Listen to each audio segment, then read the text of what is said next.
নমস্কার, welcome to পছন্দের রান্নাঘর। পছন্দের রান্নাঘরে আপনাদের সকলকে স্বাগত জানাই। আজকে আমি তৈরি করব ডিম পালং রেসিপি। আজকের রেসিপি যদি আপনাদের ভালো লেগে থাকে তাহলে লাইক শেয়ার করে সহযোগিতা করতে ভুলবেন না। এই রেসিপিটি তৈরির জন্য সবার প্রথমে আমি পালং শাক নিয়ে নিয়েছি। এবার ওটাকে খুব ভালো করে ধুয়ে নিলাম। তারপর আমি আগে থেকে ডিম সেদ্ধ করে রেখেছিলাম। এবার ডিমটাকে ভালো করে ছুলে নিয়ে মাঝখান থেকে কেটে নিচ্ছি। আপনারা সুতো দিয়ে এভাবে কেটে নিতে পারেন। তারপর আমি ডিমগুলোকে খুব ভালো করে ভেজে নিয়েছি।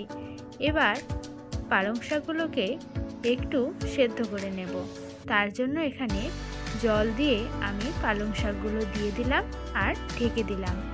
কিছুক্ষণ পরে প্রায় 5 মিনিট রাখার পর আমি এটাকে এখন তুলে দেব।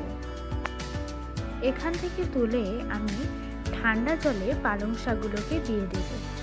পালং শাকগুলো এখন ঠান্ডা জলে দিয়ে দিলে কালারগুলো খুব ভালো থাকবে, আর ঠান্ডা জলে না দিলে কালারটা ফ্যাকাশে হয়ে যাবে।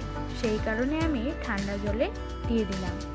তারপর আমি মিক্সিতে দিয়ে দিলাম পালং শাক, ধনেপাতা আর 2টো লঙ্কা। তারপর মিক্স করে নিয়েছি। এবার আমি একটি কড়াইতে তেল গরম করে দিয়ে দিলাম জিরে, এলাচ আর দারচিনি। তারপর দিয়ে দিলাম পেঁয়াজ। পেঁয়াজটিকে কিছুক্ষণ নাড়াচাড়া করে লালচে করে ভেজে নিয়ে আমি এখানে দিয়ে দেব সামান্য পরিমাণে চিনি।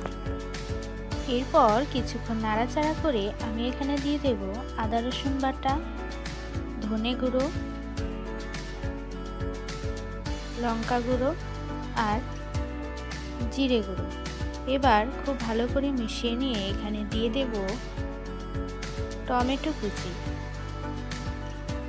দিয়ে দেব পরিমাণ মতো হলুদ আর লবণ। দিয়ে খুব ভালো করে কিছুক্ষণ নাড়াচাড়া করে নিতে হবে।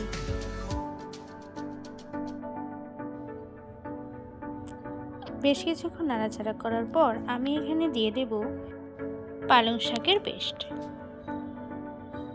এরপর সব কিছু খুব ভালো করে মিশিয়ে ঢাকা দিয়ে কিছুক্ষণ রান্না করে নিতে হবে।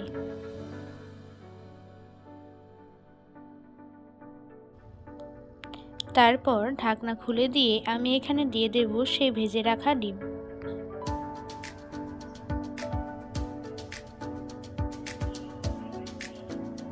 এবার খুব ভালো করে কিছুক্ষণ নাড়াচাড়া করে নিতে হবে। তারপর আমি এখানে দিয়ে দেব পরিমাণ মতো জল।